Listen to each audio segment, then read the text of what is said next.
3 days after Pearl Harbor, Japanese troops landed on Luzon's north coast.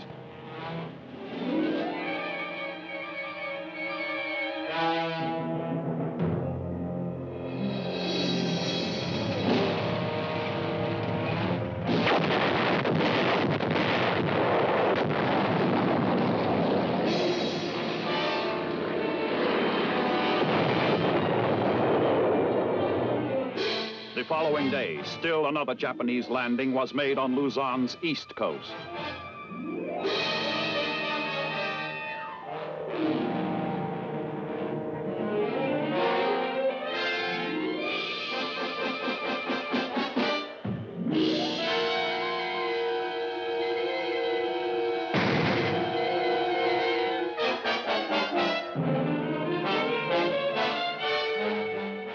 On the 21st of December, the main Japanese invasion force hit the eastern shore of the Lingayen Gulf. Troops came pouring ashore from 80 transports.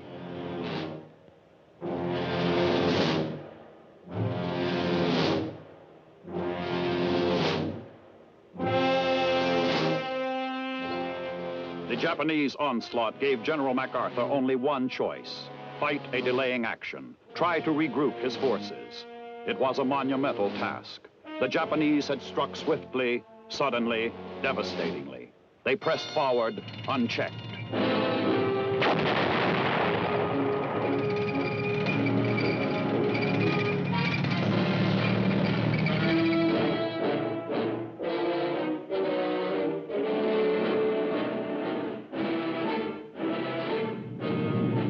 To save Manila from war's destruction, General MacArthur declared it an open city.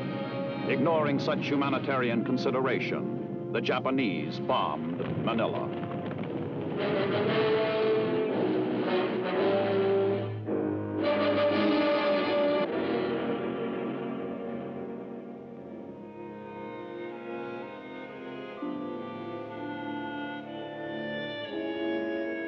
On the last day of 1941, MacArthur withdrew to the mountainous terrain of the Bataan Peninsula, for Bataan and Corregidor commanded Manila Bay.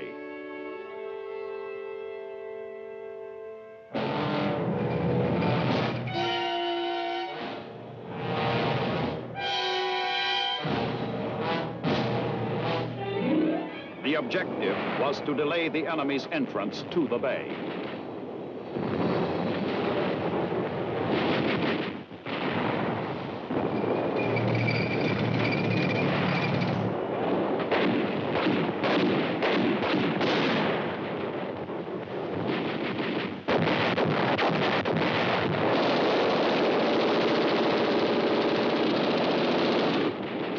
MacArthur and his battling bastards of Bataan, as the troops in grim humor called themselves, knew they were fighting a losing battle.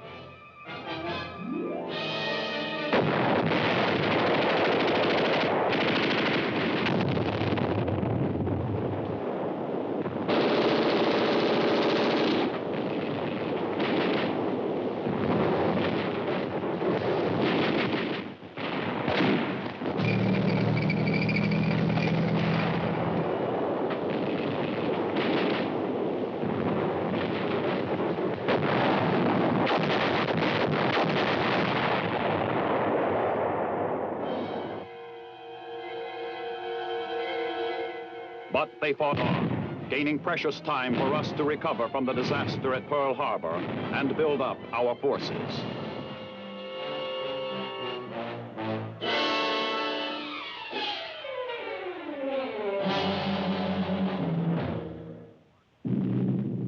There were other prime targets marked by the Japanese. In December 1941, they took Hong Kong and invaded Malaya.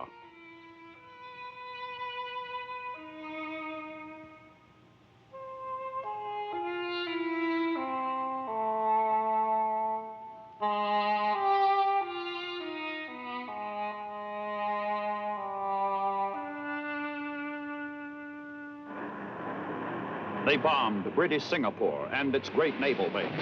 The British fought back, but it was the same losing fight that our troops were waging in Bataan.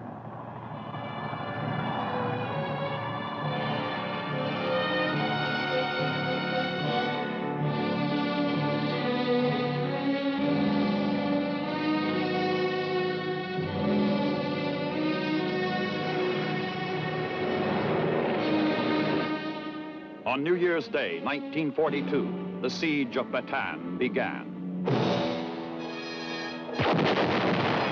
Superior Japanese forces pounded our beleaguered troops for 3 long and agonizing months.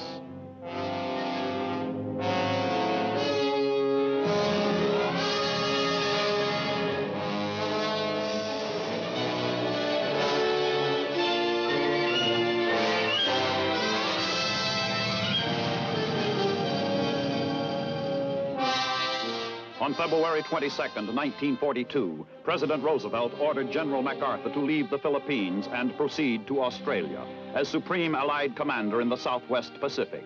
MacArthur turned over his command to General Jonathan Wainwright.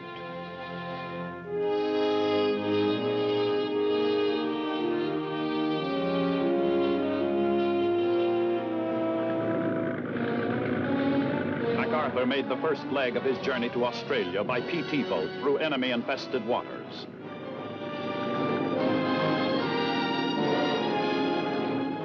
And then by plane from Mindanao. Bataan fell on the 9th of April, 1942.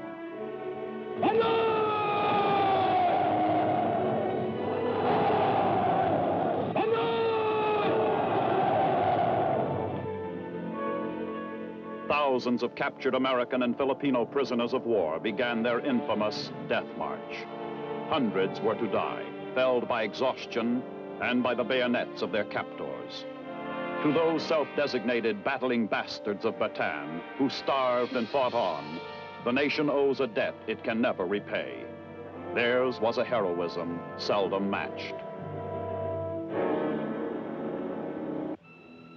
Corregidor remained our last foothold. What once had seemed an impregnable rock fortress now awaited its inevitable doom.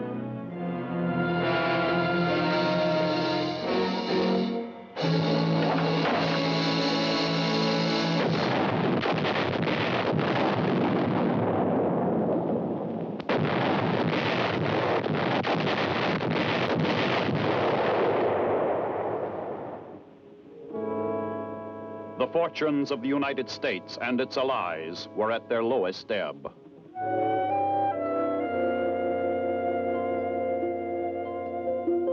But the Japanese were soon to learn that their homeland was vulnerable to surprise attack. April 18, 1942, 16 B-25 bombers led by Lieutenant Colonel James Doolittle prepared to take off from the deck of the aircraft carrier Hornet. Their target, Tokyo, and 4 other major Japanese cities with carefully selected military targets. It was only 9 days after the fall of Bataan.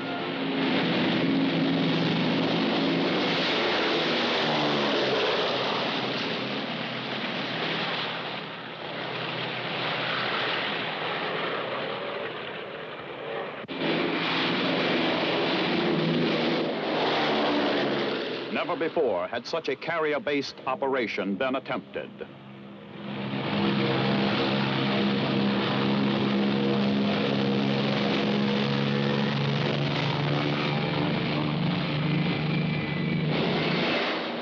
The psychological effects of the raid on Tokyo were even greater than the material damage inflicted.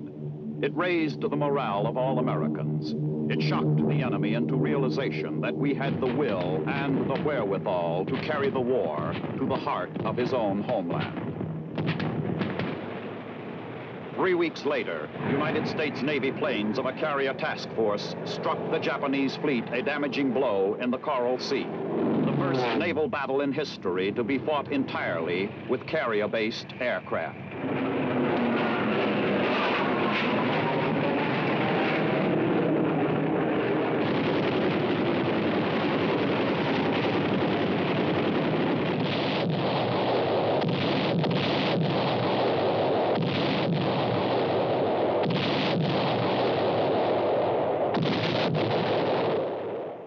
While the Navy was starting to make a comeback, General Wainwright surrendered Corregidor.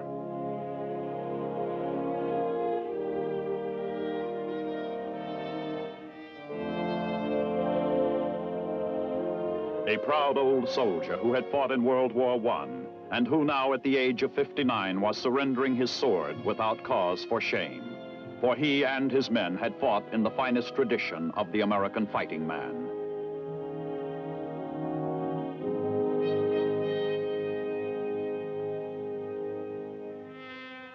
Our stubborn defense of Corregidor had put the Japanese conquest 4 months behind schedule and sent General Hama back to Japan, relieved of his command.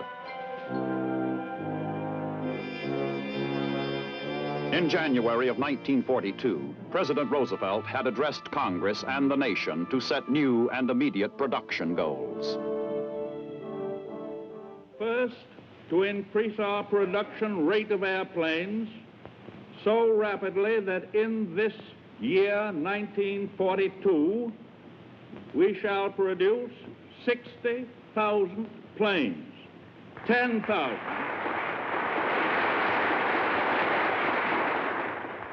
10,000, by the way, more than the goal that we set a year and a half ago. This includes 45,000 combat planes, bombers, dive bombers, pursuit planes. The rate of increase will be maintained, continued, so that next year, 1943, we shall produce 125,000 airplanes, including 100,000 combat planes.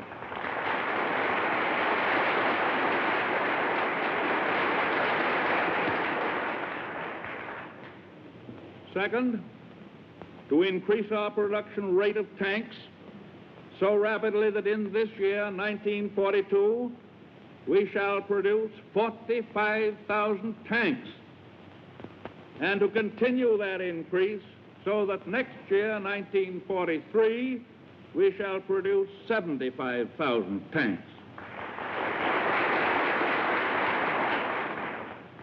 Third, to increase our production rate of anti-aircraft guns so rapidly that in this year, 1942, we shall produce 20,000 of them, and to continue that increase so that next year, 1943, we shall produce 35,000 anti-aircraft guns. And fourth, to increase our production rate of merchant ships so rapidly that in this year, 1942, we shall build 8 million deadweight tons as compared with a 1941 completed production of 1,100,000.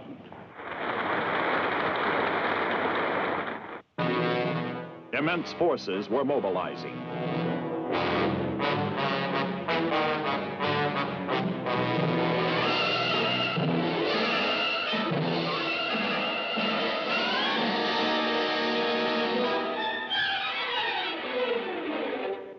Millions of Americans were in training.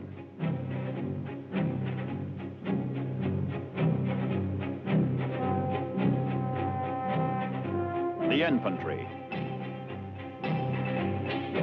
airborne infantry, field artillery,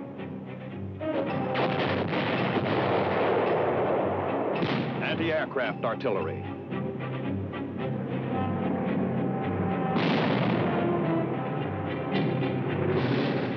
armored cavalry, Army Air Corps pilots by the thousands.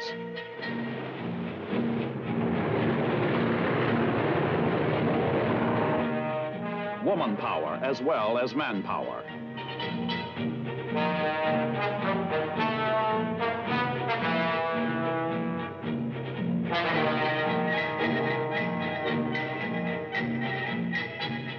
The vitality of all America was surging up to full tide.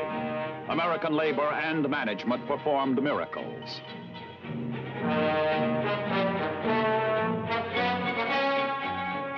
Planes, tanks, guns, ammunition. Tens of thousands of items rolled off the lines to supply not only ourselves, but our fighting allies.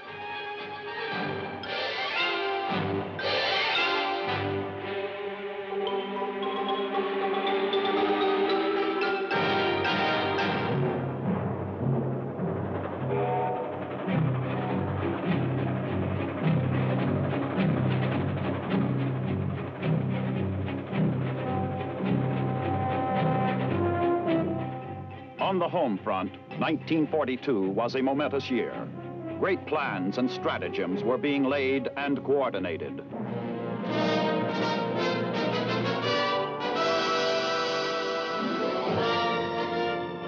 Supplies by the millions of tons poured overseas.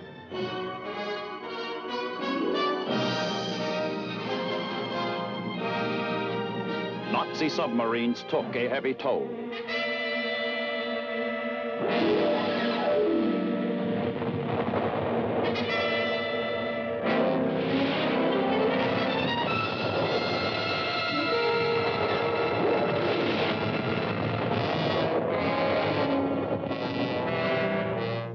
But enough ships got through to help sustain our beleaguered allies.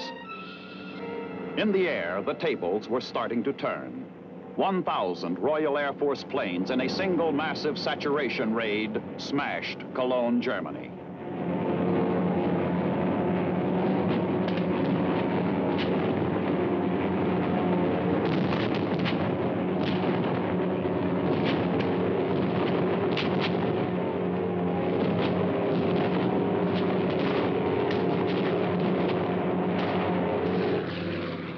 In the Pacific, our naval aircraft inflicted the first decisive defeat on a large Japanese fleet, winning the Battle of Midway.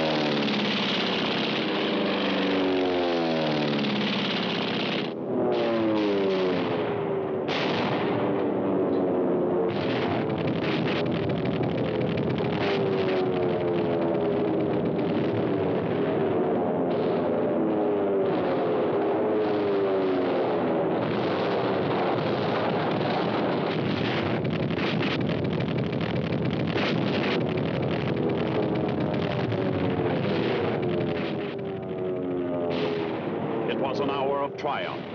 There would be others, but they would be slow in coming.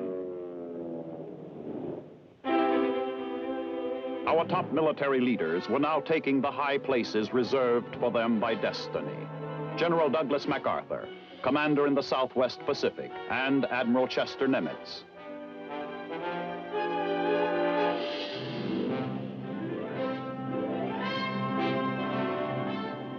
General Dwight D. Eisenhower was coordinating momentous plans with the Allied Combined Staff in the European theater of operations.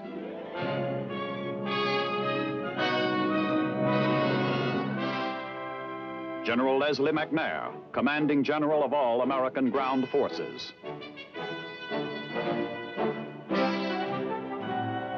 General Omar Bradley, commandant of the infantry school, soon to be given a top field command.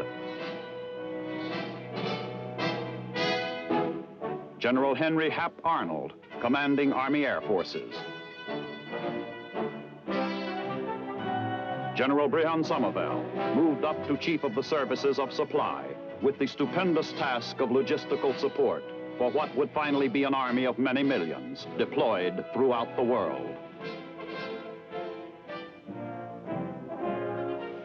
The first of our troops began arriving at overseas staging areas. In North Ireland, England, Australia. On bloody Guadalcanal, Army troops relieved battle-scarred and weary Marines to continue the fight for the Solomon Islands. The United States was demonstrating not only a will to fight, but the capability of fighting a two-front war against great odds on far-flung battlefronts half a world apart.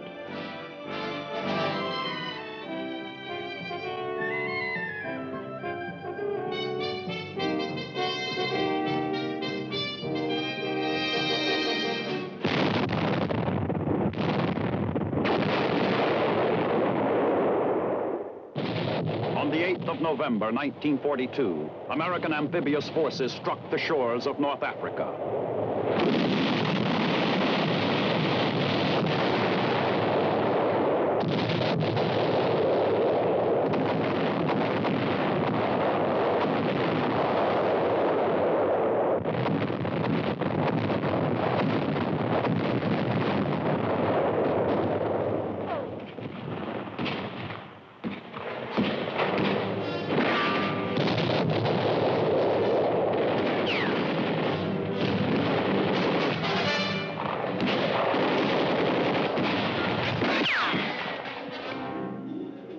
We were, to use an appropriate American phrase, in business.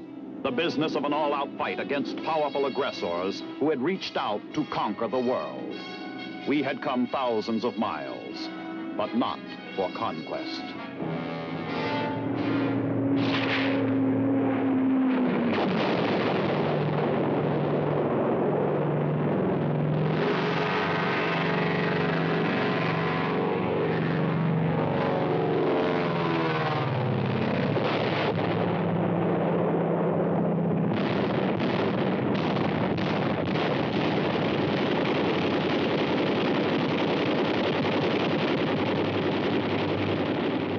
In 1942, the commander of our ground forces, General Leslie McNair, said it best. The United States is stretching out its arms to encircle the globe, not in conquest, but in protection. Even with our powerful allies, the task is vast and calls for our utmost all-out effort.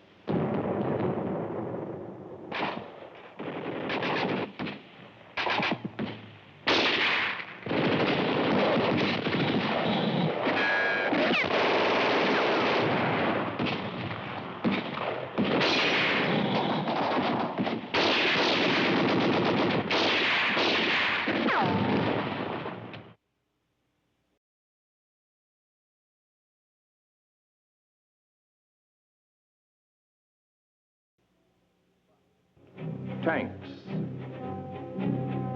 locomotives, trucks,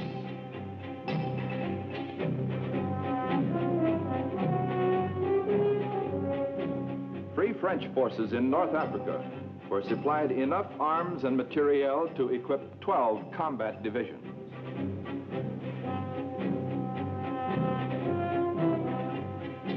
Millions of dollars worth of supplies went to China, flown there from India.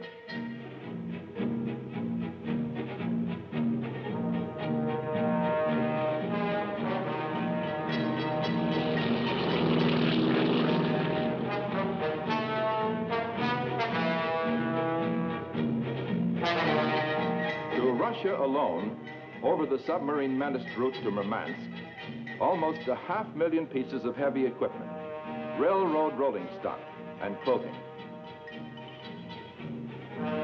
Vast stores of munitions and equipment went to England and her Commonwealth.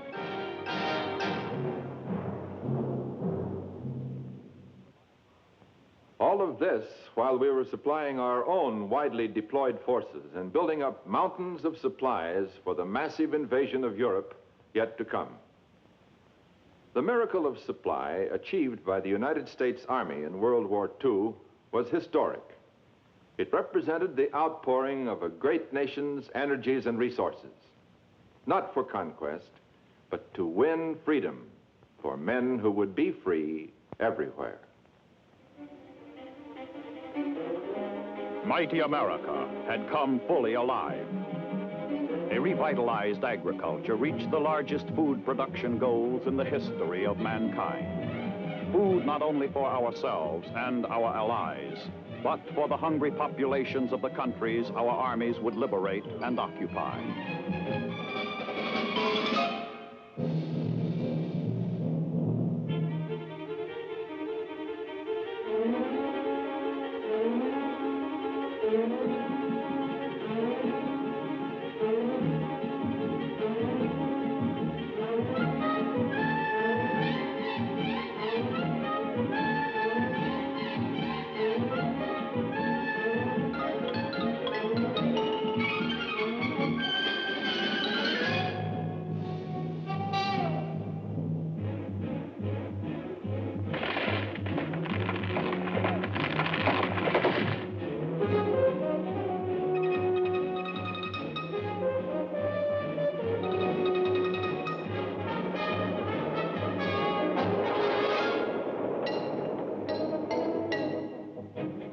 Industrial output staggered the imagination, brought renewed hope to our hard-pressed allies, dismay and consternation to the aggressors.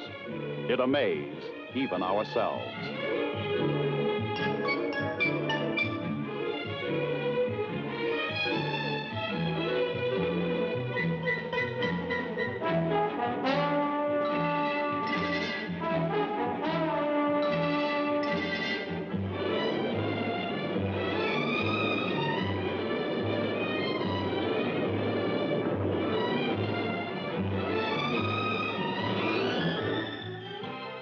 At long last, the United States had come of age, had found a vitality, a strength, and a will to do that was phenomenal in all the annals of men and nations.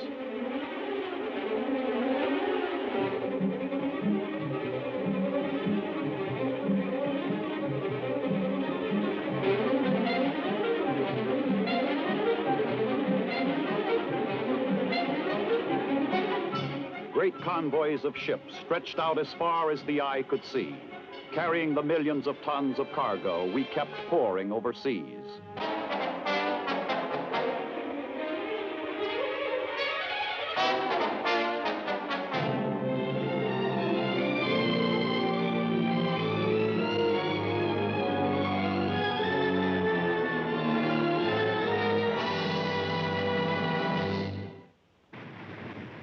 All of this in support of G.I. Joe.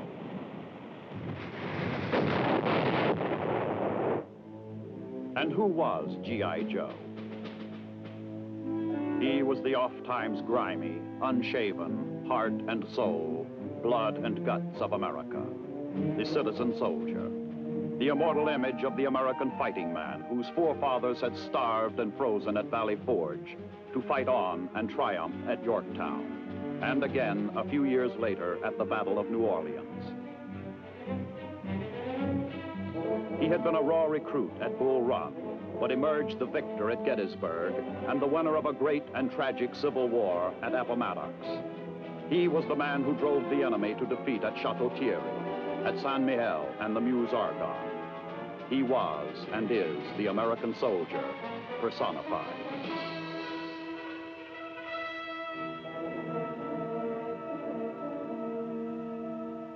And who were his leaders? Marshall, Eisenhower, MacArthur, McNair, Bradley, Devers, Patton, Clark, Hodges,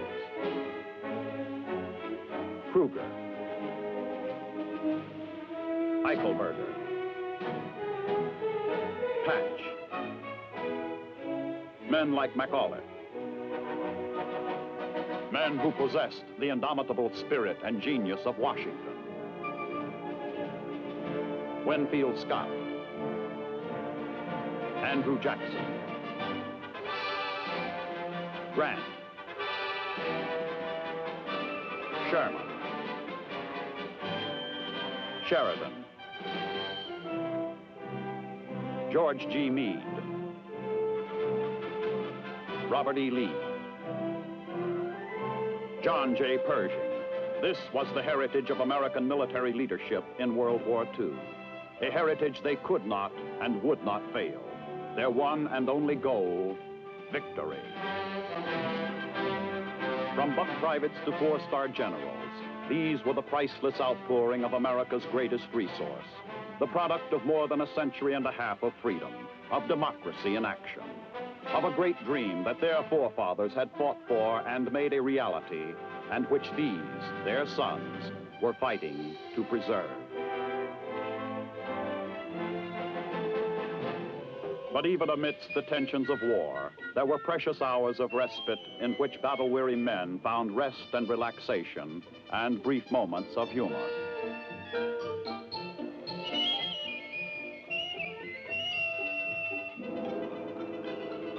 But when they fought to win.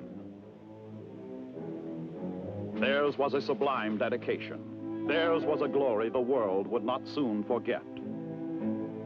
While the fighting was continuing in North Africa, President Roosevelt and Prime Minister Churchill met at Casablanca to determine further strategical moves. They agreed on 4 major points. Invade Sicily and Italy at the first opportunity. Intensify counterattacks against Hitler's submarines and launch a combined bomber offensive on Germany. Begin preparing for a major offensive in the Pacific. Accept nothing short of unconditional surrender as a basis for ending the war. This was the kind of positive, top-level determination the free world had long awaited. There was swift response on all fighting fronts. Tripoli fell to the British Eighth Army.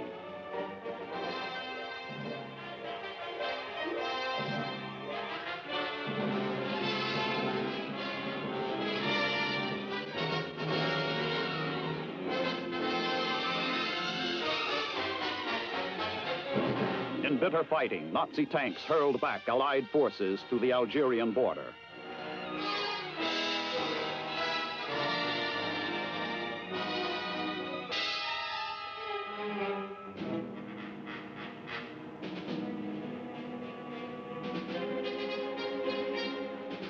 But then, combined American, British, and French units stopped the German-Italian drive at Kasserine and overran Tunisia.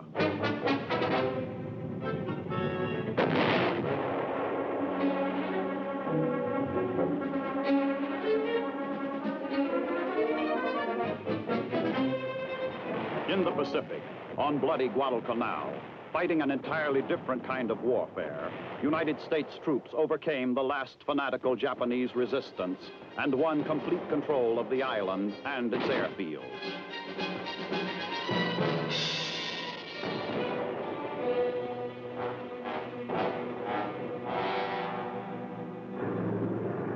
In the Battle of the Bismarck Sea, Allied bombers sank 8 transports and 4 destroyers of a Japanese convoy of 16 ships.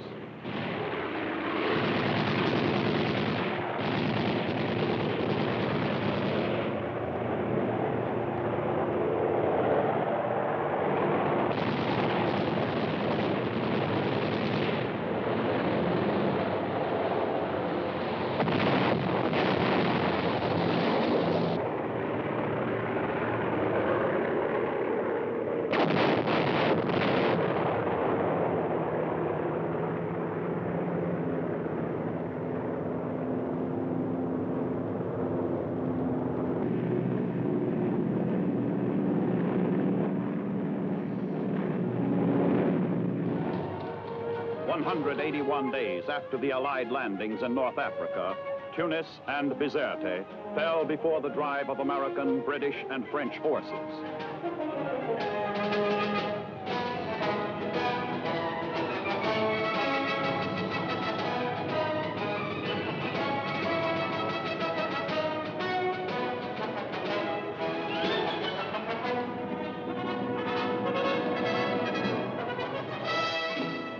The drive reached its full fury with lightning speed, in the air and on the ground. The enemy was hit, harder and harder, crushed in a vice from which there was no escape.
In 5 days, all German resistance in Tunisia collapsed.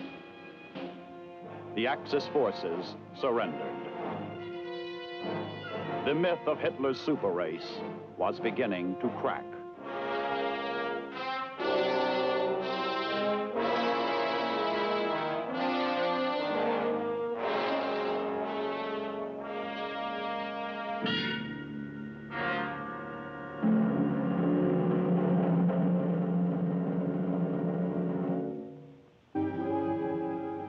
In the faraway Aleutian Islands, American troops had landed on Attu.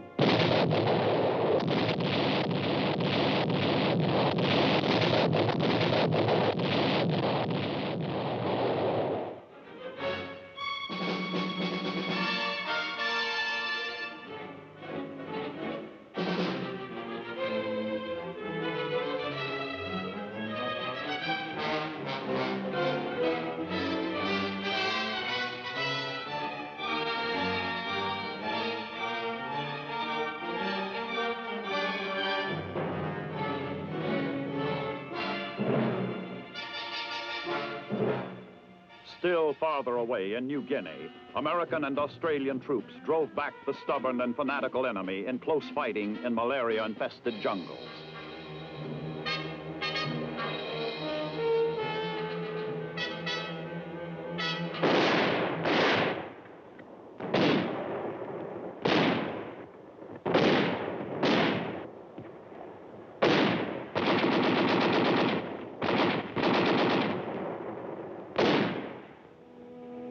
Among the battle casualties we had suffered while fighting in the Buna area were 3 of our general officers, shot in action within less than 100 yards of the Japanese lines.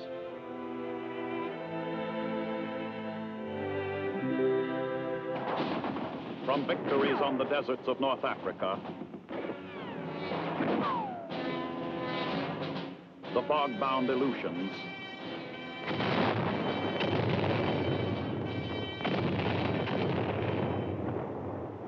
to the tropical island of Guadalcanal and the New Guinea jungles, where our troops were driving forward against desperate Japanese resistance, we had indeed spread our forces around the world. Who was it that once said, the United States was incapable of fighting a two-front war?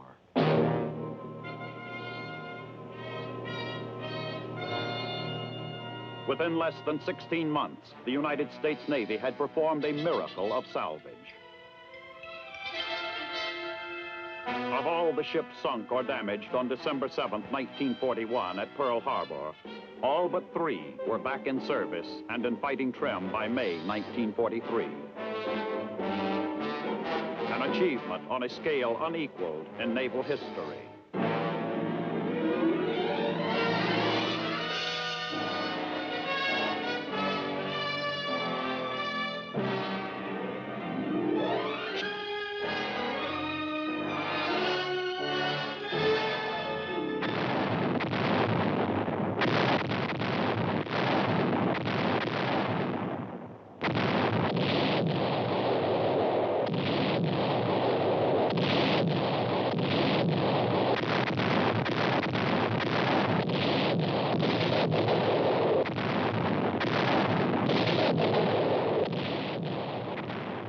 In Russia, the Germans had taken virtually all of Stalingrad by late 1942.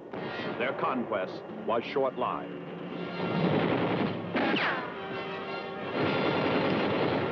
Early in 1943, the Russians launched a massive counterattack.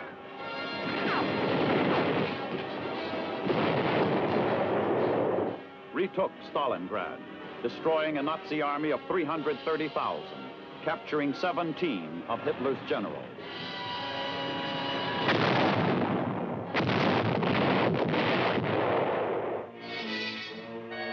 The tide had started to turn in Russia.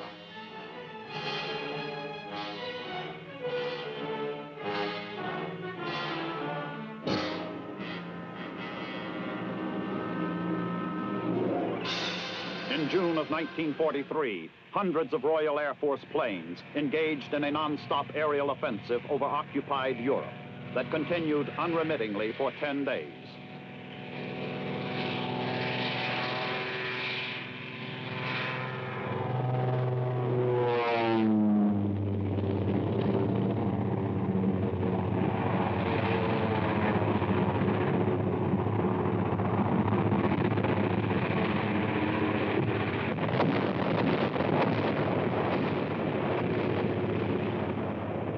While the tide was turning in the air over Hitler's fortress Europe, American Army, Navy, and Air Forces, along with those of Australia and New Zealand, launched a concerted offensive to drive the Japanese out of New Guinea and the northern Solomon Islands.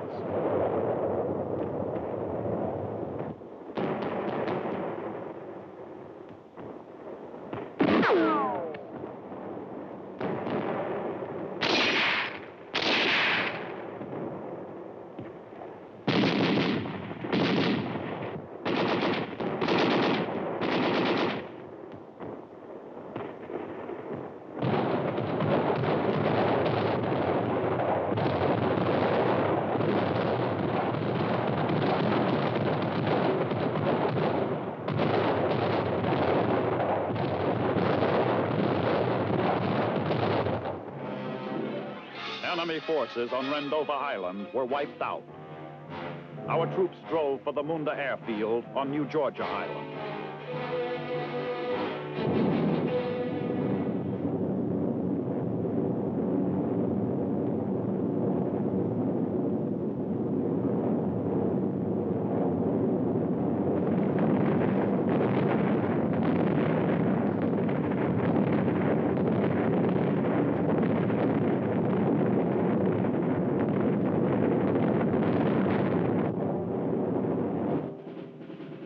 With all of North Africa in Allied hands, preparations for Operation Husky were begun immediately to attack the soft underbelly of Europe. The immediate target, Sicily. Little time was lost.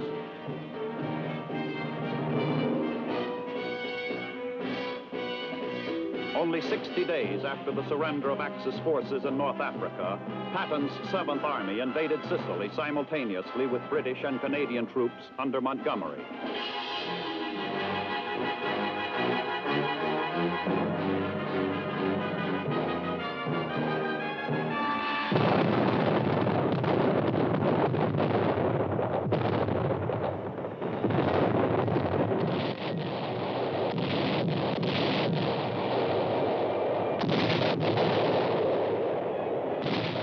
Some 3,000 craft were employed to land an initial force of 160,000 troops.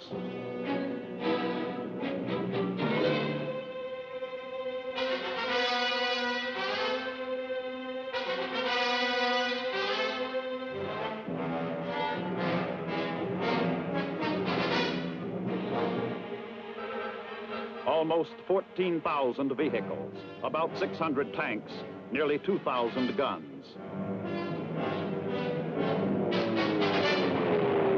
But Sicily was held by more than 200,000 Italian and German troops, strongly entrenched on rugged terrain. It was to be a tough, hard-fought campaign.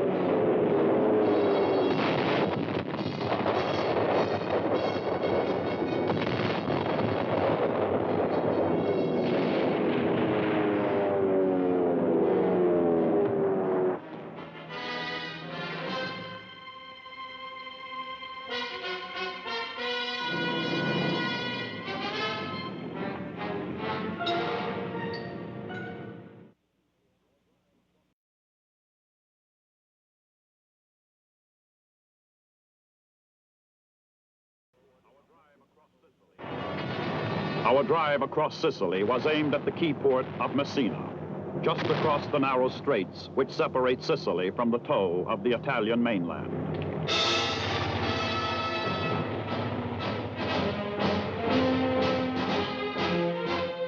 The Germans fought stubbornly, utilizing every defensive advantage offered by the rugged terrain.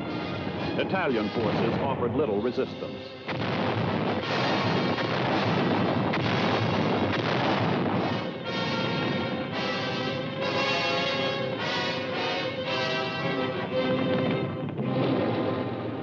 Patton's 7th American Army attacked from one side, while General Montgomery's 8th British Army pressed forward from the other.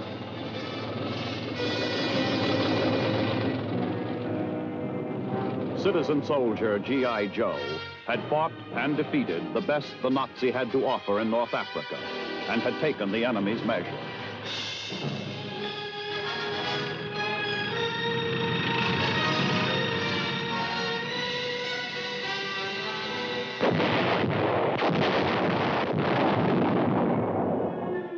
Now he was a veteran who had growing confidence in himself and in his leadership.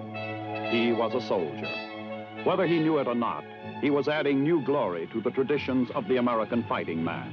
And at war's outcome, the word defeat had never been written on the scrolls of that fine tradition.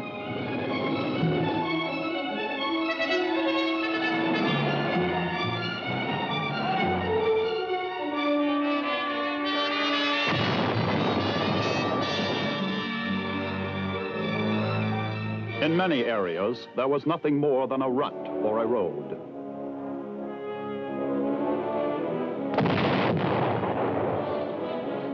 So units of the 7th Army did a little amphibious leapfrogging along the coast in their push for Messina.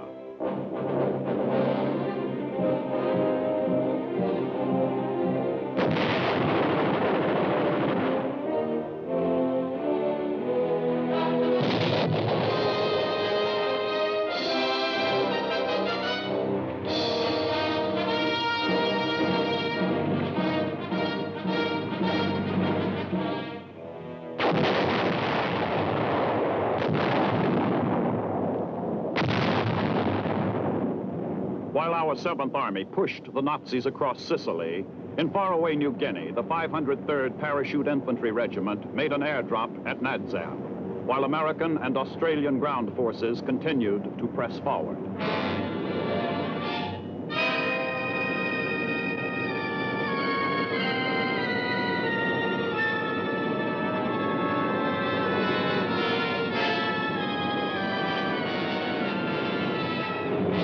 Our growing air power made a daylight raid on military objectives in the heart of Italy with 500 bombers.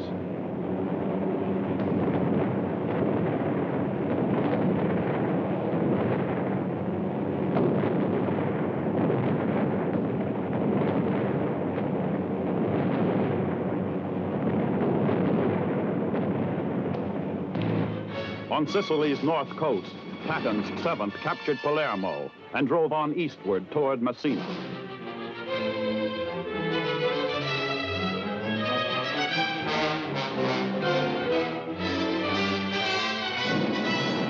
In the air, 177 American B-24 bombers raided the oil refineries at Ploesti in Romania with 300 tons of explosives.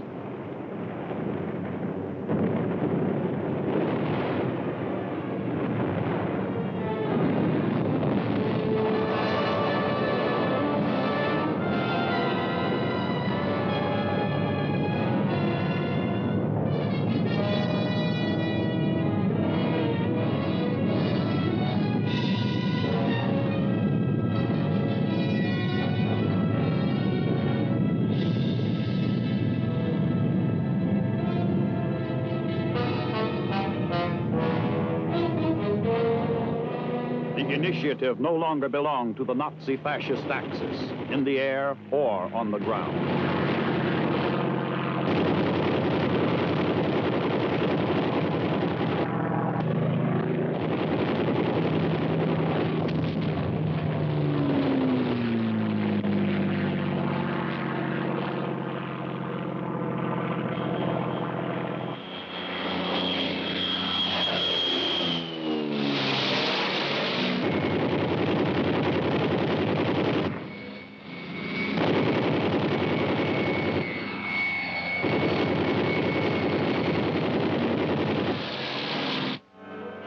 The ruthless drive for world conquest had been stopped all the way around the earth, from North Africa to the Pacific, where U.S. Army troops and Marines captured the Munda airfield on the island of New Georgia.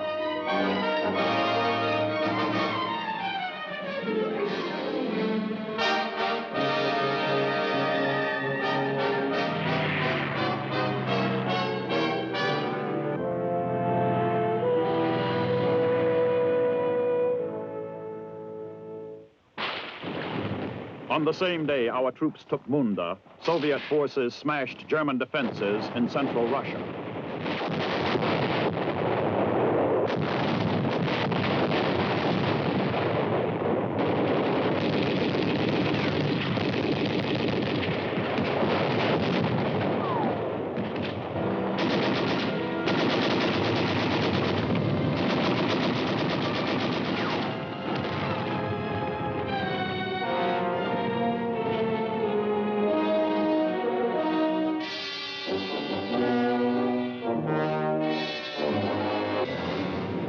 Key military targets on the Italian mainland were being mauled by our Air Force.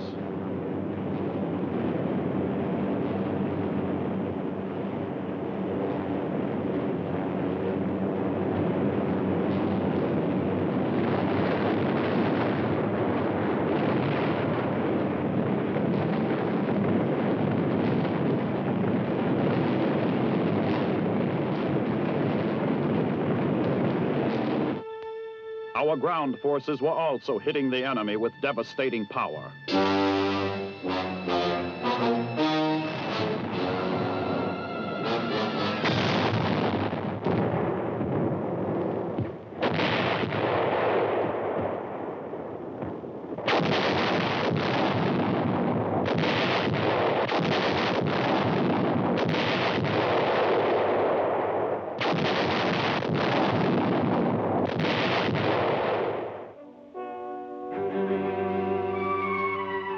The crushing defeat suffered by the Axis in North Africa and Patton's advance toward the Straits of Messina were psychological poison to a badly shaken fascist regime. The once triumphant Caesar God, who had looked like this at the height of his power, when his fascist legions had slaughtered and conquered Ethiopian tribesmen who fought with spears and ancient guns, now looked like this. Mussolini had led his people through a nightmare of military disasters. His arrogant dictatorship had come to an end. Retributive justice was close at hand. The King of Italy ordered Marshal Pietro Badoglio to organize a new government and conduct secret negotiations for surrender. A separate peace by Italy was the last thing Hitler wanted. The collapse of Mussolini and his fascist regime brought additional German forces pouring into Italy.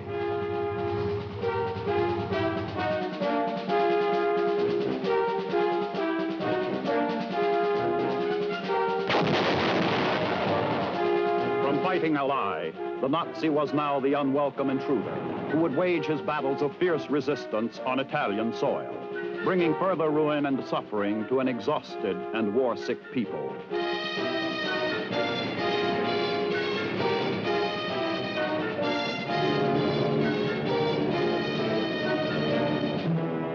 On the 17th of August, 1943, 38 days after the invasion began, Patton's 7th Army took Messina, and all Sicily was in Allied hands.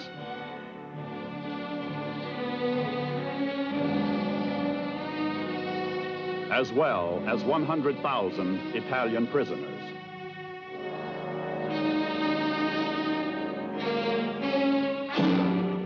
Most of the Nazis had escaped to the mainland across the Straits of Messina.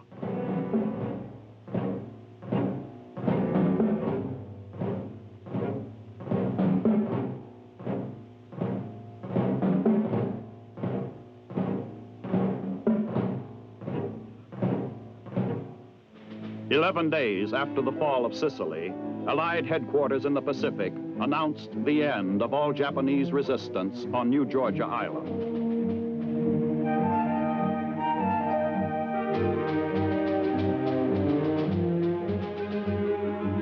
General MacArthur's forces were starting on the road back. We had already begun our island hopping in the Central Solomons.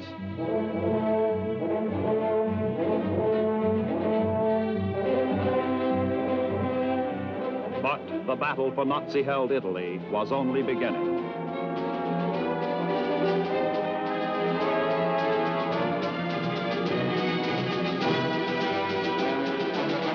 On the 3rd of September, 2 British divisions crossed the Straits of Messina to land on the toe of the Italian boot.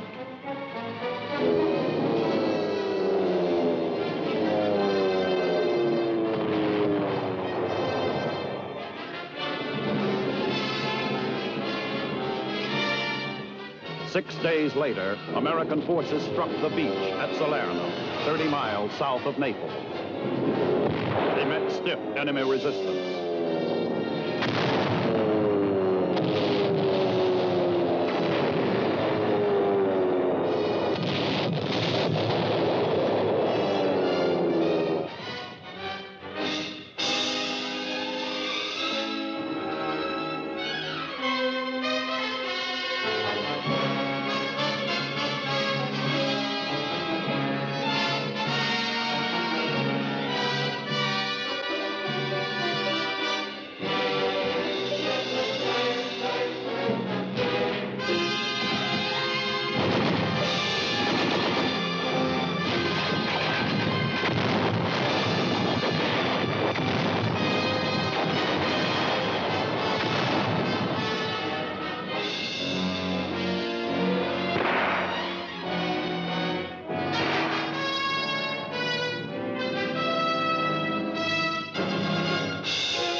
4 days after the landings, the hurriedly reinforced enemy launched a strong counterattack, pouring in some of its best troops.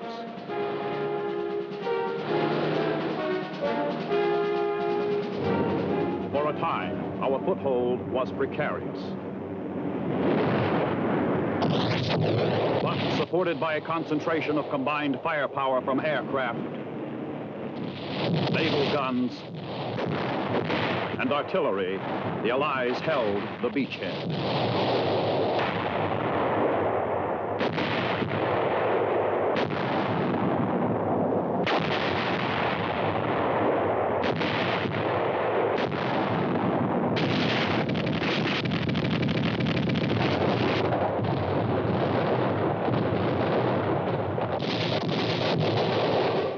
The heavy pounding by land, sea, and air was too much for the Nazis. They fell back as our own forces pushed on toward Naples. By then, Italy had surrendered unconditionally, was officially out of the war.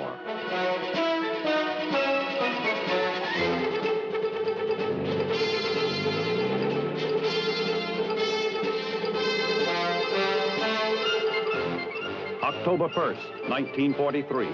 Elements of General Mark Clark's Fifth Army entered the city of Naples. They were greeted not as conquerors, but as liberators. The citizens of Naples knew that we and our allies were the only hope of driving the Germans from their homeland. Here, as elsewhere, a new problem confronted our invasion forces: how to provide government for the civilian population. Years of fascism had promised plenty, but delivered only strife and hunger. Unless such centers of hungry population along a route of advance are well controlled, the advance is hampered. Communications break down, supply channels clog up. In Naples, the Allies met the challenge and thwarted chaos. The Naples water supply presented another challenge to the Allied forces. This problem was also mastered.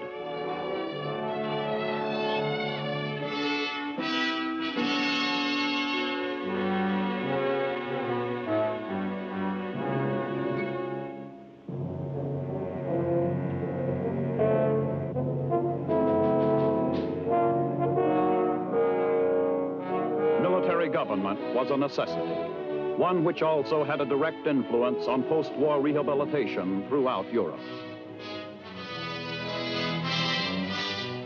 Following the fall of Naples, we expected our advance to continue. It did, but only for a brief period.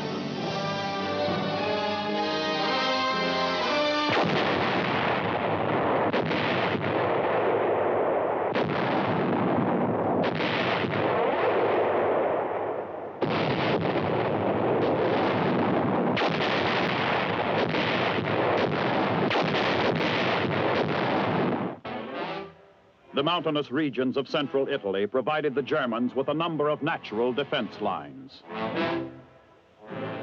These, together with the closing in of the Italian winter, virtually stopped our forces in their tracks, scarcely 80 miles from Rome.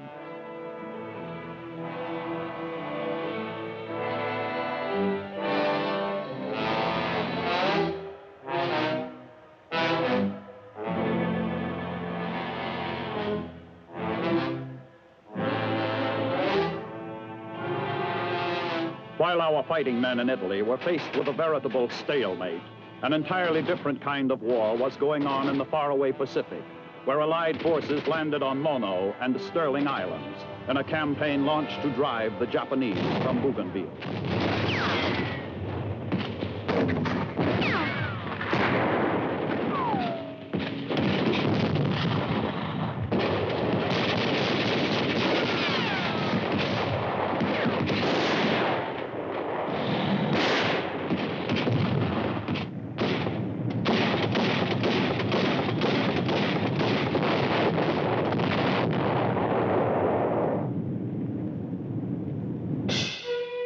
We invaded the Gilbert Islands.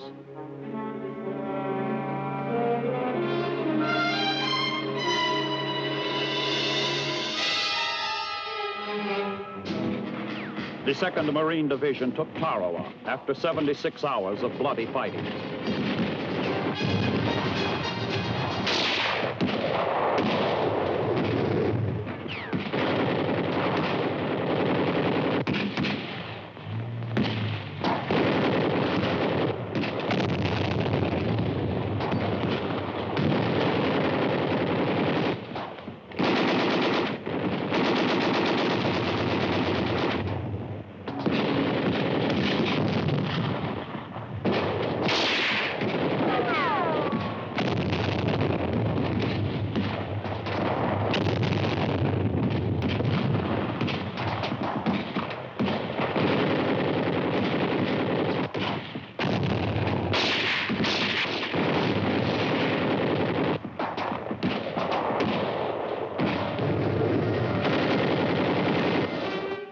Heavy casualties were suffered.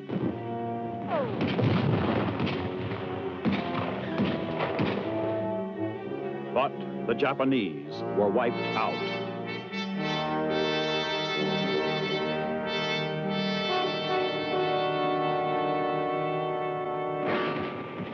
Elements of the Army's 27th Infantry Division took Macon and the neighboring atoll.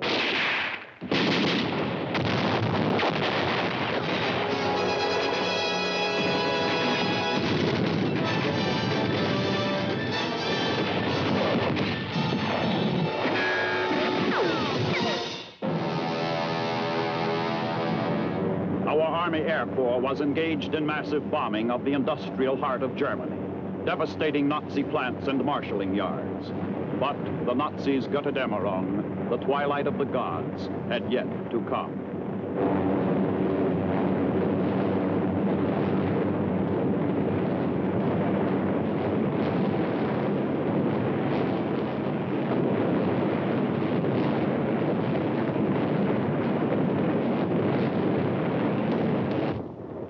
The bitterest of large-scale battles had yet to be fought, and some of these were soon to come on the Italian front, where strong defensive positions were held by a tough and stubborn enemy.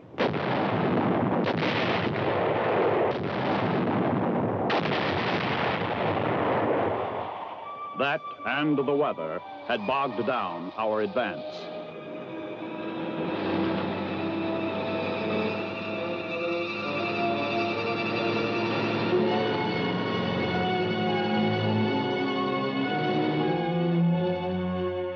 It was winter 1943. The stage was set for the Cairo-Tehran talks.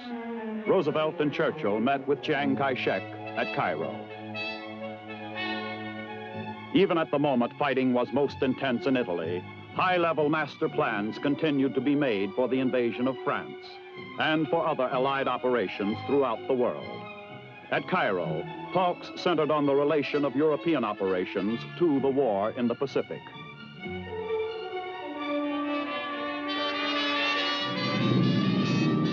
From Cairo, Roosevelt and Churchill flew to Tehran, where for the first time during the war, they met with Marshal Stalin, dictator of Soviet Russia. The Allied leaders failed to agree on everything, but one thing they did agree upon was that the invasion of Normandy in southern France must and would take place sometime during the following summer of 1944. For some time, there had been doubt as to who would command Overlord, the invasion of Normandy. Roosevelt, en route home from Tehran, stopped off at Tunis to see General Eisenhower and to tell him that he was to command Overlord. The grand design for victory in Europe was now completed.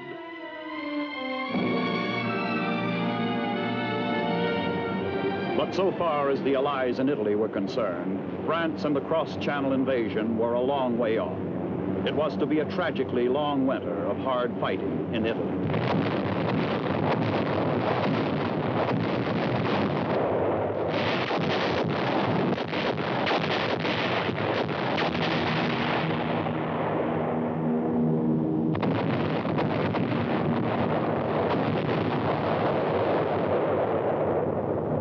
There was the battle for Monte Cassino.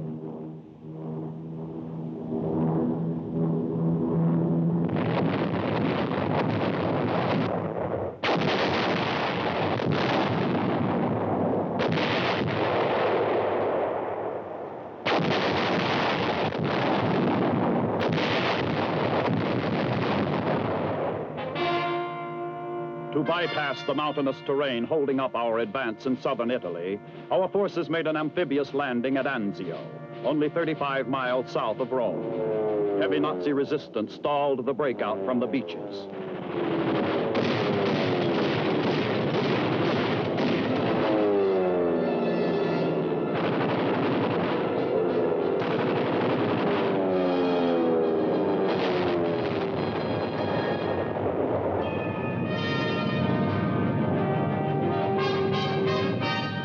Finally, we blasted our way out of the pocket.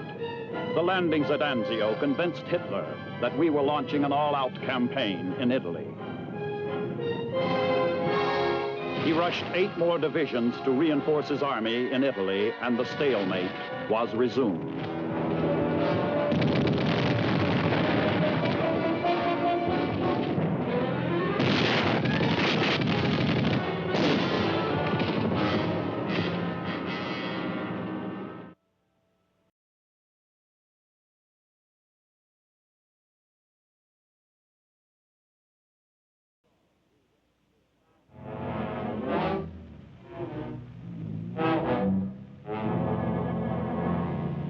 In Italy, our forces pushed on through rain and mud, over mountains, across rivers, toward Rome.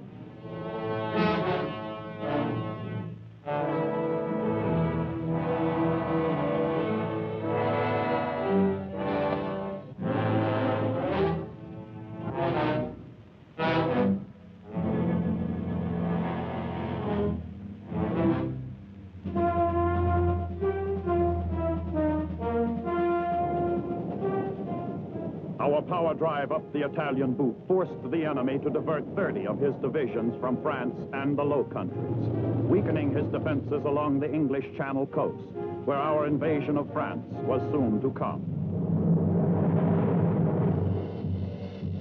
We now had an army numbering millions of soldiers.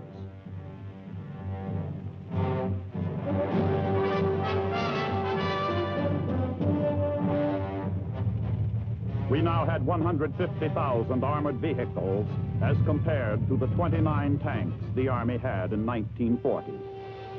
400,000 artillery pieces were now engaged in the war effort compared to the 235 available in 1940.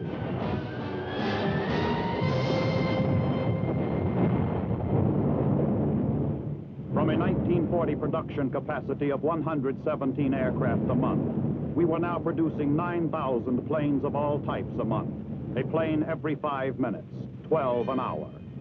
Here now was an air arm of 150,000 planes, supporting the coordinated Allied effort to wipe out enemy industry, supply routes, and communication facilities.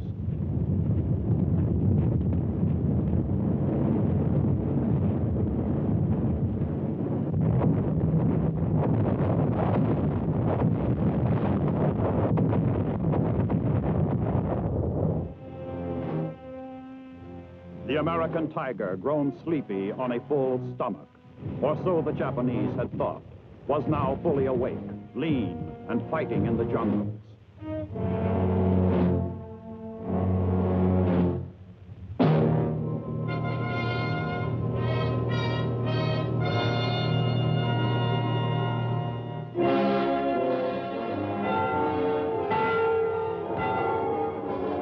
On the 4th of June, 1944, our Fifth Army captured Rome.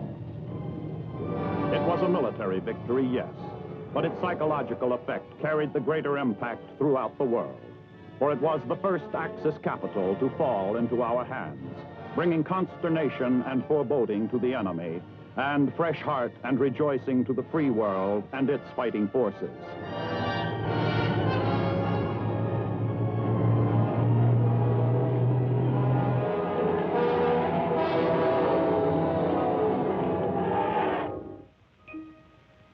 In England, after months of planning and preparation, it was D-Day -2. General Eisenhower was about to unleash the most massive amphibious invasion in history. During the big buildup, England had become a vast staging area for troops and the materiel of war.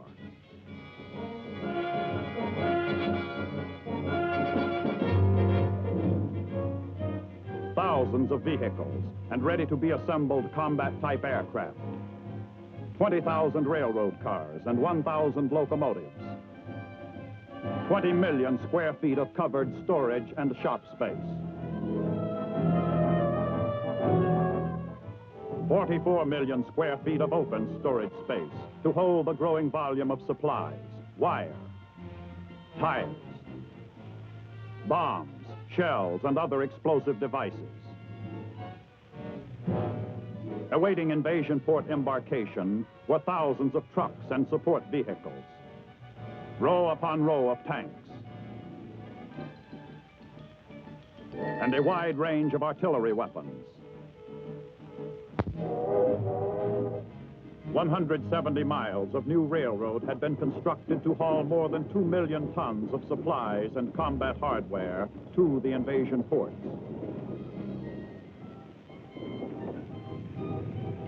The United States Army had constructed 163 airfields in England for the Allied planes that were systematically bombing Germany day and night.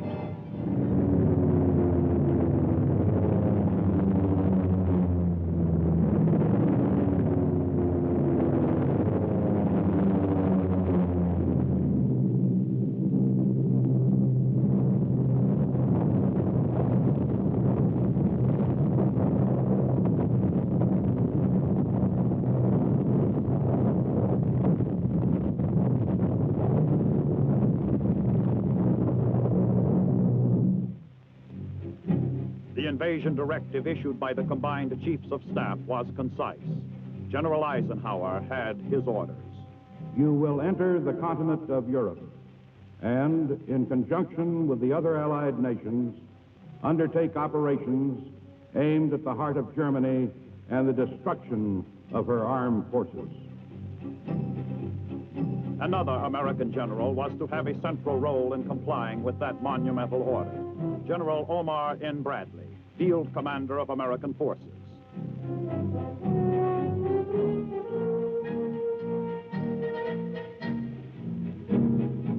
D-Day -1. Invasion forces began embarking in England. Destination, Normandy. Involved in this massive amphibious invasion were some 3 million soldiers, sailors, and airmen. 4,000 ships and boats. 20,000 vehicles of all types, and an endless list of combat support weapons.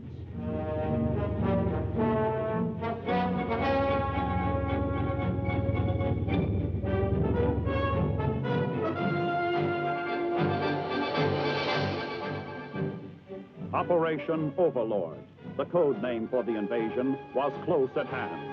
Now, as D-Day and H-Hour approached, the final logistical operation was underway.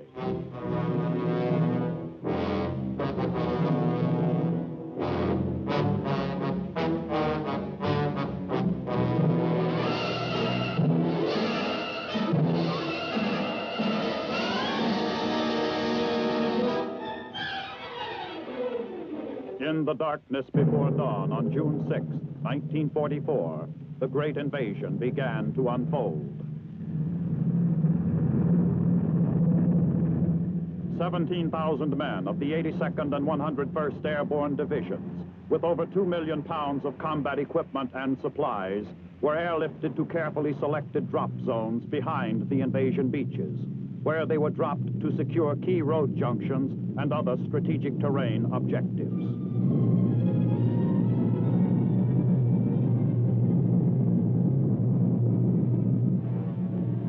The invasion armada, the largest ever assembled, was now in position off the coast of France.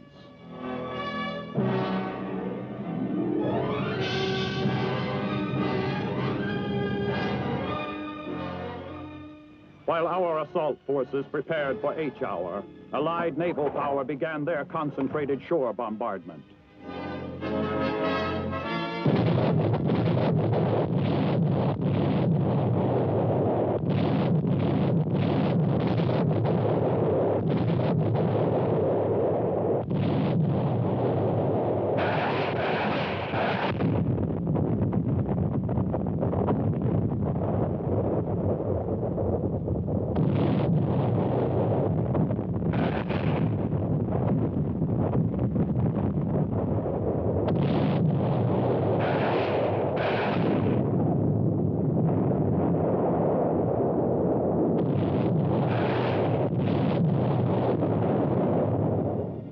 Was amphibious warfare on a scale that staggered the imagination. Nothing like it had ever been seen.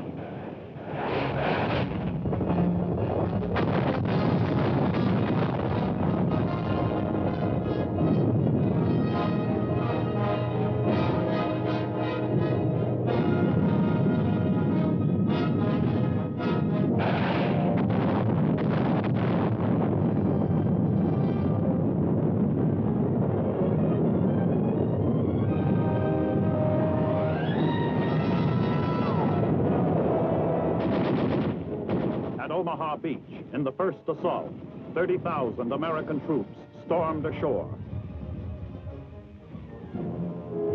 British and Canadian forces struck at 3 different beach sectors.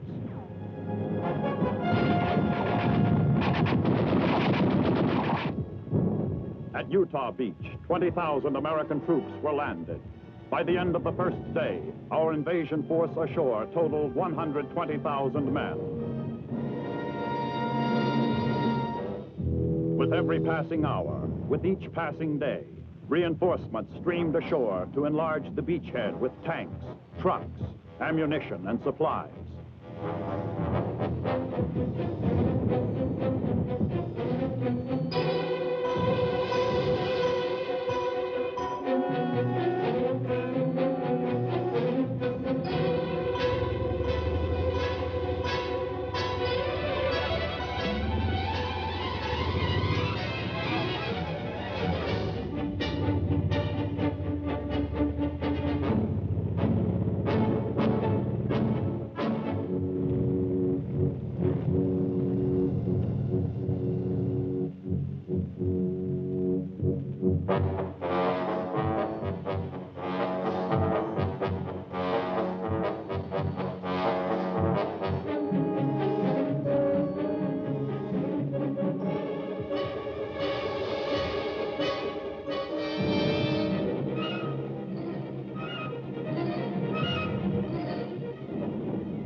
Hundreds of our attack bombers and fighters were now over Europe carrying payloads of destruction aimed at the vital centers of Hitler's fortress Europe.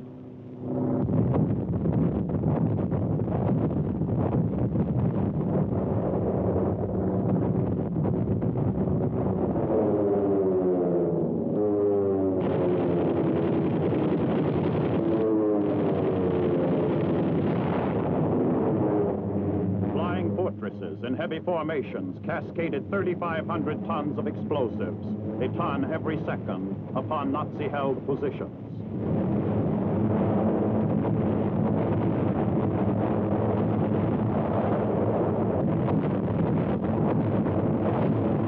Our mass bomber formations were now given a canopy of protective air support by P-38 Lightnings. Together, they fought off enemy air attacks.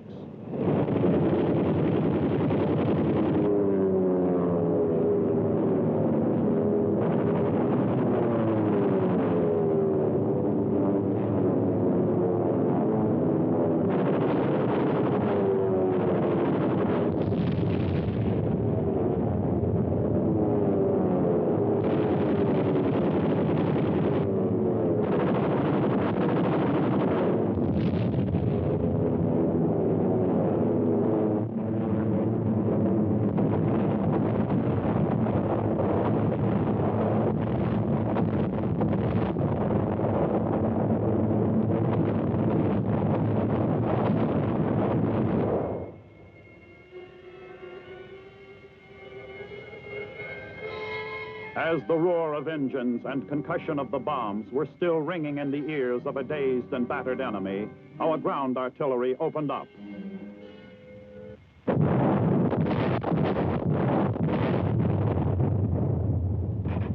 Our tanks and infantry rolled forward, driving west to isolate Brest and other ports on the peninsula. Other elements pushed south and east toward Paris.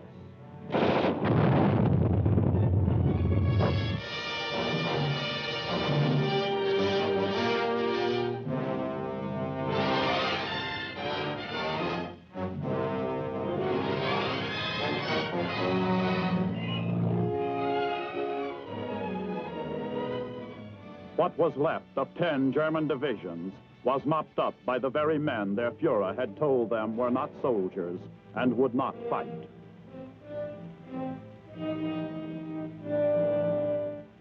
Again, the aggressor had made a slight miscalculation.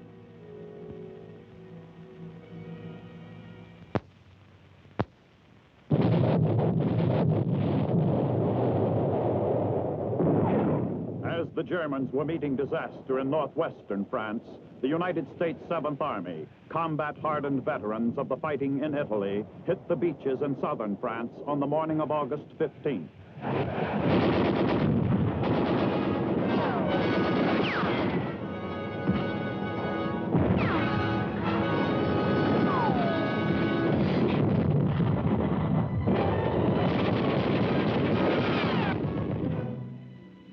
During that day, 50,000 men and their equipment were landed.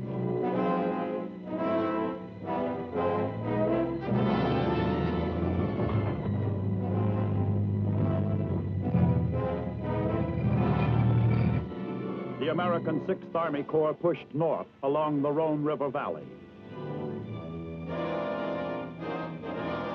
And other troops moved eastward toward the Italian border. The drive into the heart of France was deeper now. Patton's 3rd Army angled toward points just east and south of Paris. The 1st Army flanking the 3rd. The 7th now was moving up swiftly from the south.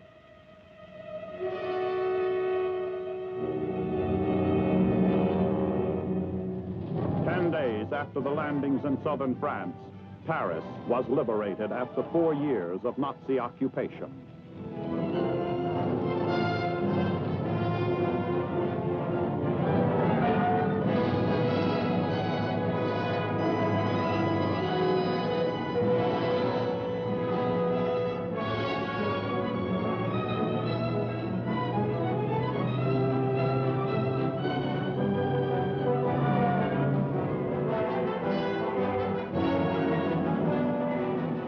The liberation of Paris, like the liberation of Rome less than 3 months before, was a cause for rejoicing, and its psychological effect was reflected throughout the free world.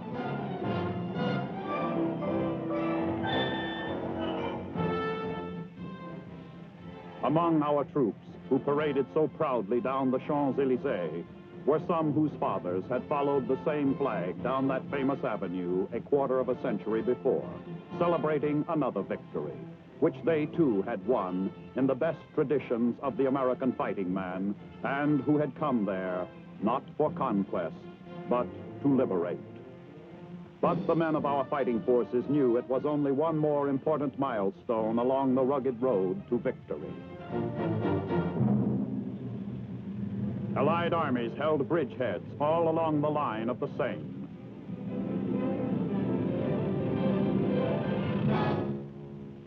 In the south of France, they captured Toulon and Marseille. The British and Canadians took Brussels and the great port of Antwerp.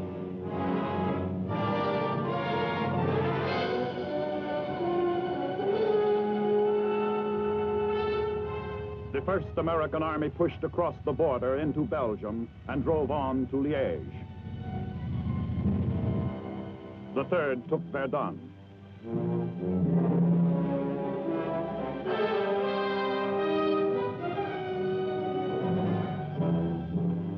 The 3rd, having crossed the Meuse River, reached the Moselle.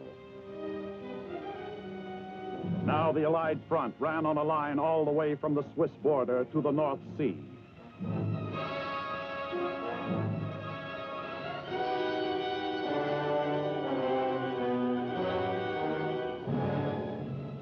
Seventh Army patrols coming up from the south met patrols from the 3rd Army. The two armies were now linked up for the coordinated offensive to come.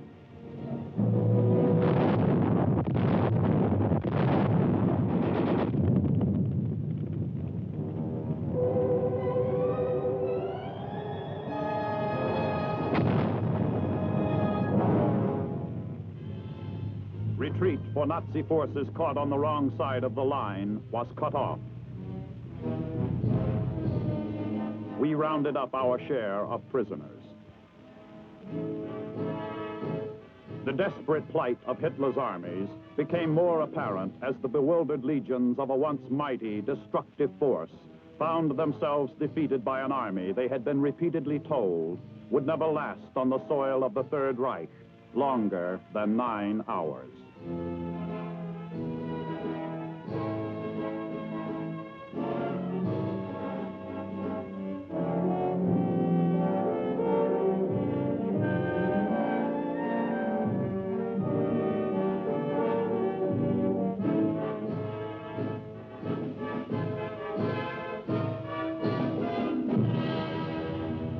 In the 97 days since the 5th Corps had led the assault on Omaha Beach, it had come nearly 500 miles and now drove across the German border and stood on the soil of Hitler's Germany.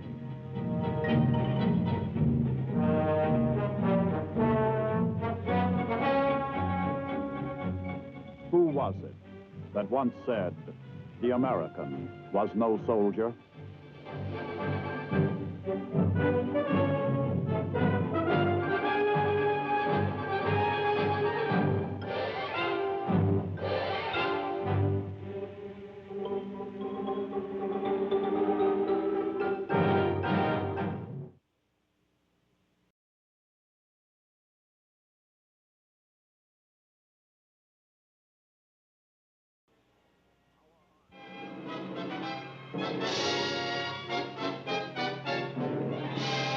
Our armies were battering at the gates of the Nazi homeland. General Hodge's First Army drove through the vaunted Siegfried Line, mile upon mile of concrete fortifications and anti-tank emplacements, to the city of Awakens.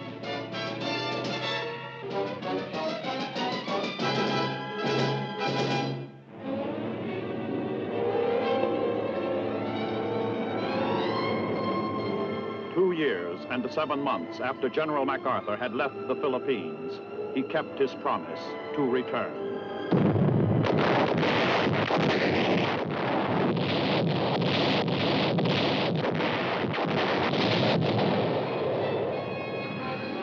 On the 20th of October, 1944, his forces invaded the island of Leyte.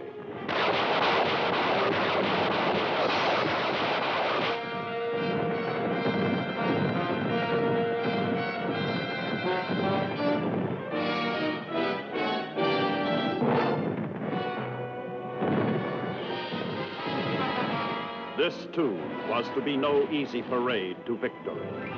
Our soldiers were to face an enemy who would fight as their leaders ordered them to fight, to the death. They wanted it that way. They were to get what they asked for.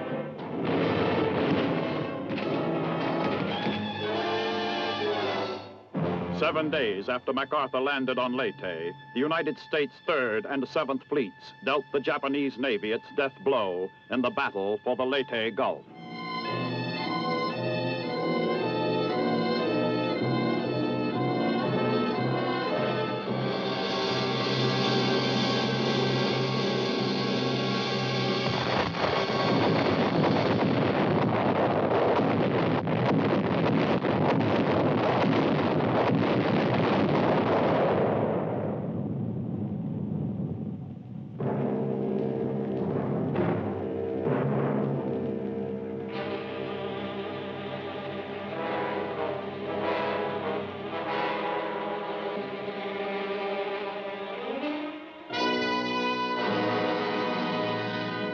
The curtain was rising on the last fast-moving act of the drama of World War II. General Patton's Third Army took Metz. Ahead was the nearby Saar Basin, Germany's second most important industrial district.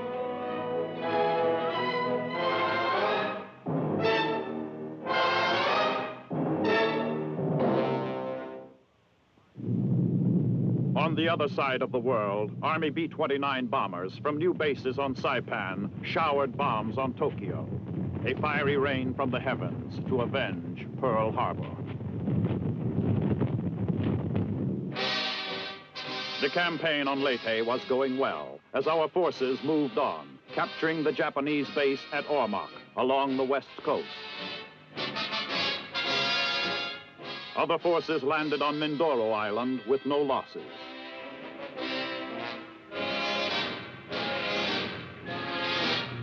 While General MacArthur's forces were driving forward in the Philippines, Patton's Third Army penetrated the Saar and drove on across the Saar River.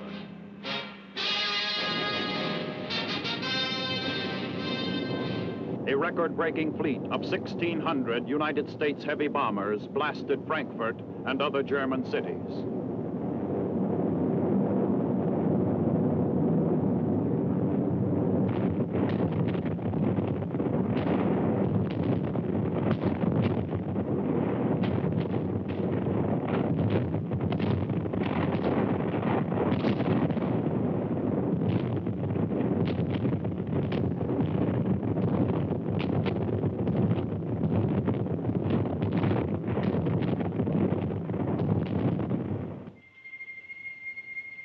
The Nazis were reaping a bitter and devastating harvest from the seeds they had once sown from the air. Now the very perpetrators of aerial blitzkrieg saw their own cities reduced to rubble. To the millions of Nazi war victims, here at last was a measure of retribution against their merciless executioners.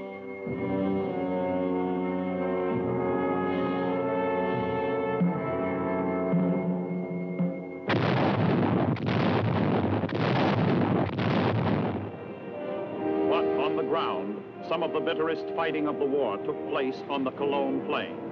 Our push toward the industrial Ruhr was resisted every step of the way.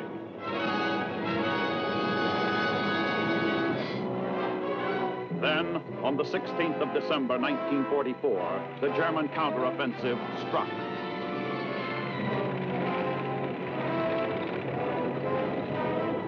German Field Marshal von Rundstedt suddenly sent a dozen elite divisions smashing into the Ardennes sector.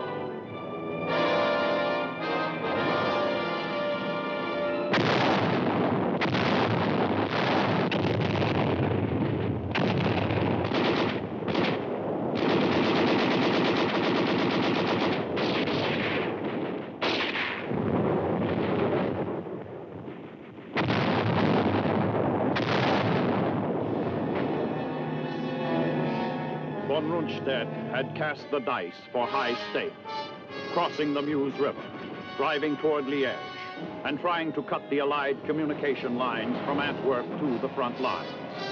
If our lines of communication could be cut, the fate of our armies might be in the balance.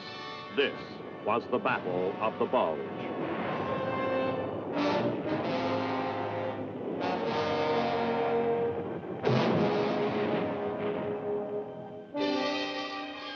Combat and non-combat troops were suddenly and necessarily fighting side by side in worsening winter weather.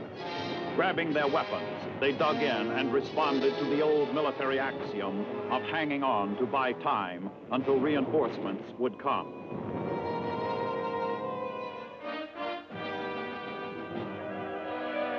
General Eisenhower took immediate action to meet the crisis. He put the 1st and 9th Armies north of the Bulge under command of Field Marshal Montgomery's 21st Army Group, with orders to attack from the north.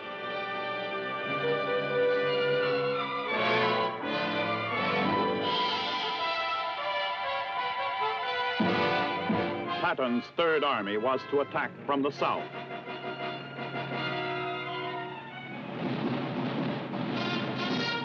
Two airborne divisions were rushed in.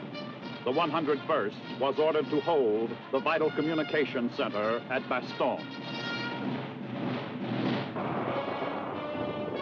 It was during this action in besieged Bastogne that General McAuliffe, who was then commanding the 101st, made his famous reply to the German demand that he surrender. That reply was reportedly one word long: nuts. If the enemy did not immediately understand the meaning of McAuliffe's typical American reply, the action which followed undoubtedly convinced him that it meant that the Americans had no intention of surrendering.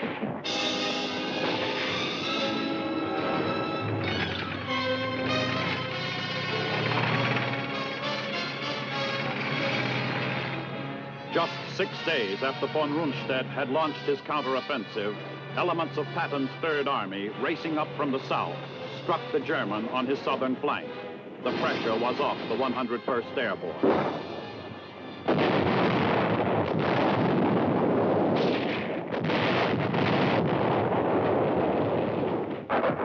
The first American army attacked from the north.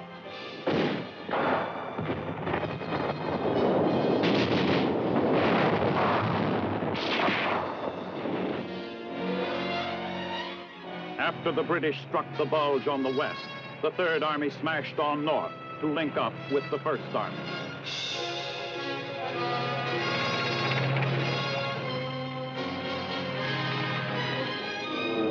Then the weather cleared, and our planes took to the air, blasting von Rundstedt's forces.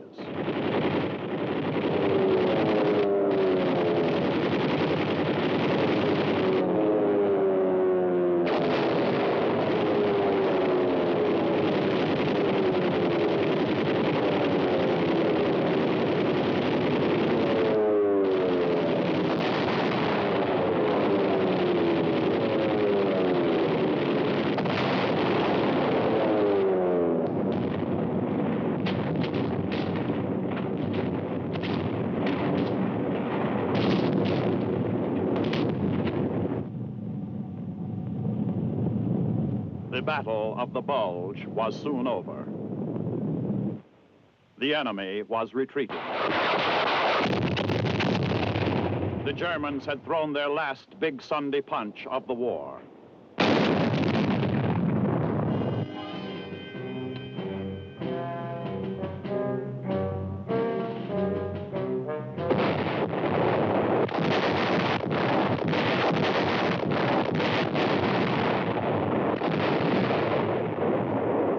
While the Battle of the Bulge was going on in Europe, the 8th Army, commanded by General Robert L. Eichelberger, was battling stiff Japanese resistance on Leyte in the Pacific.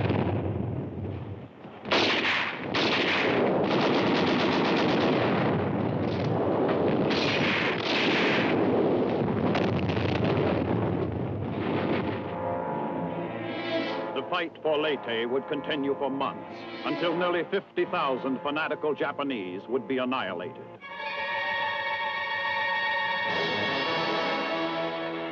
Our forces were spreading out in the Philippines. 6th Army troops landed on Luzon in the Lingayen Gulf and swept southward to capture Tarlac, only 65 miles from Manila.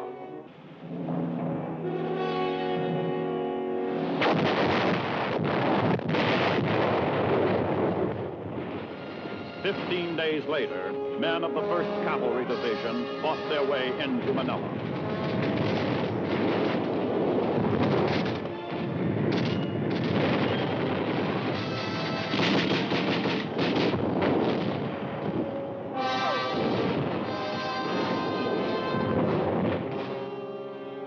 The capture of Manila included the Santo Tomas prison camp. Along with the Filipino people, these prisoners had waited in long and quiet agony for this moment of liberation. Of all the liberated peoples in the world, none showed more gratitude than did the Filipinos. They well knew we had come not for conquest, but to keep a solemn promise to return and destroy the aggressor, who had taken over their homeland in a war of conquest. Less than 2 years later, the Philippines would be given complete independence as a sovereign nation by the United States.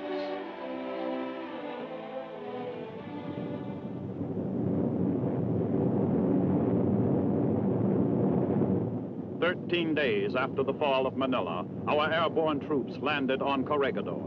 2 years and 9 months after the Japanese had hauled down our flag. It had been a long and bloody road, but we had returned.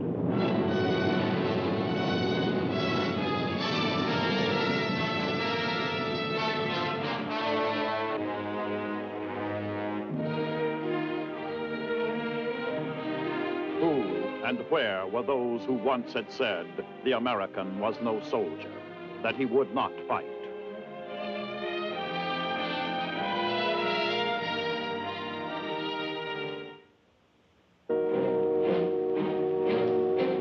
All around the world, climactic events were swiftly gaining momentum.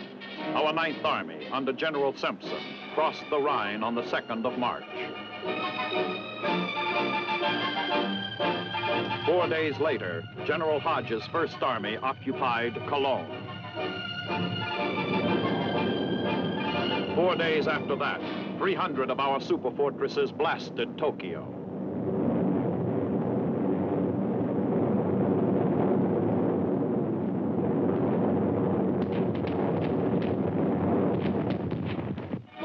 By the 17th of the same month, General Patton's Third Army had taken Koblenz. The next day, and half a world away, our troops invaded Panay Island in the central Philippines. 3 days after that, Patton's Third Army crossed the Rhine. 4 days later, General Eichelberger's Eighth Army was landing on Cebu in the Philippines.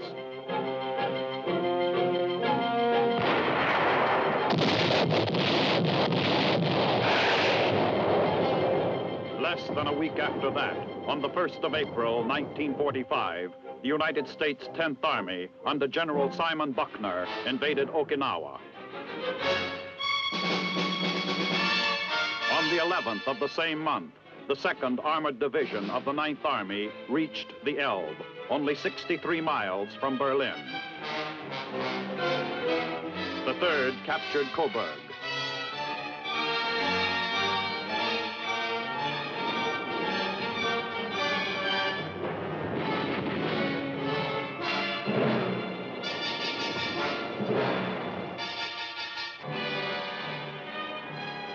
On the 12th of April, death took the Commander-in-Chief, President Franklin Delano Roosevelt. He had lived to see the triumphant advances of American arms, but fate had denied him the satisfaction that final victory would bring.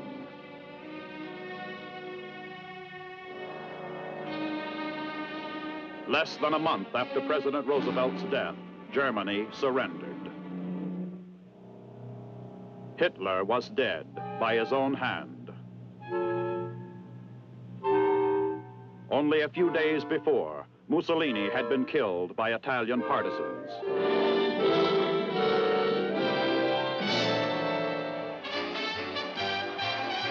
To his home shores, General Eisenhower returned in triumph.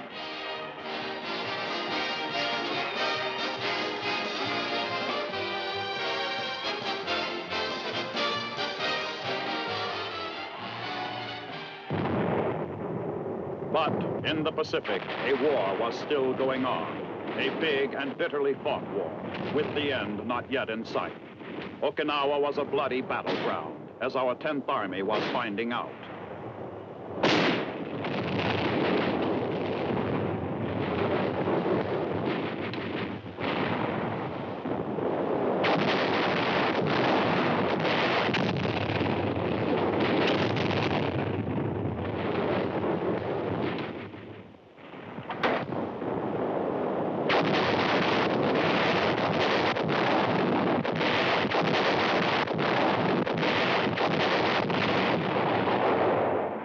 It took us 82 days of continuous fighting to take Okinawa.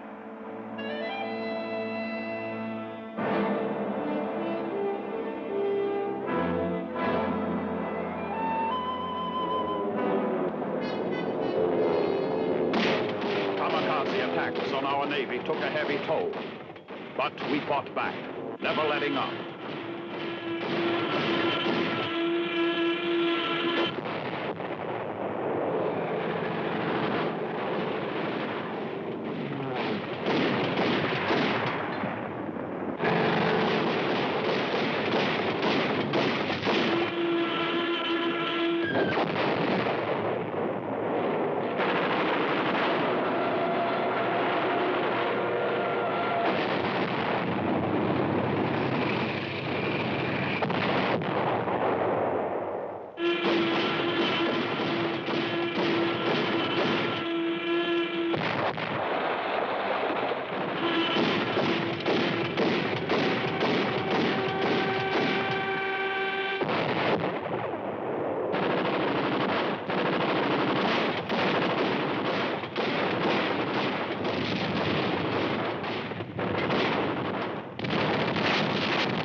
All the military might of the United States would now be concentrated on the Japanese homeland. A tough job lay ahead, a job that would take men and equipment. Our entire military strength was now aimed at the one remaining Axis partner.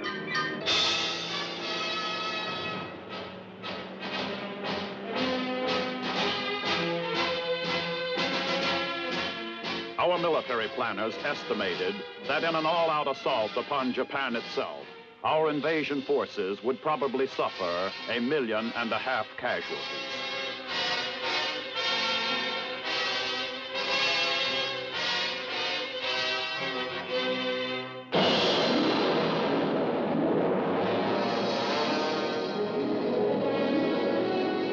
But a new and terrifying force had come into the world, which was to prevent those 1.5 million casualties, the atomic bomb.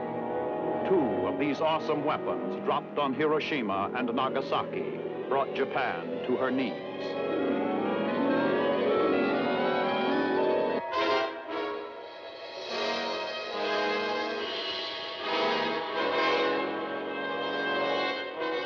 On the 2nd of September, 1945, Japanese officials signed the Articles of Formal Surrender on the battleship Missouri in Tokyo Bay.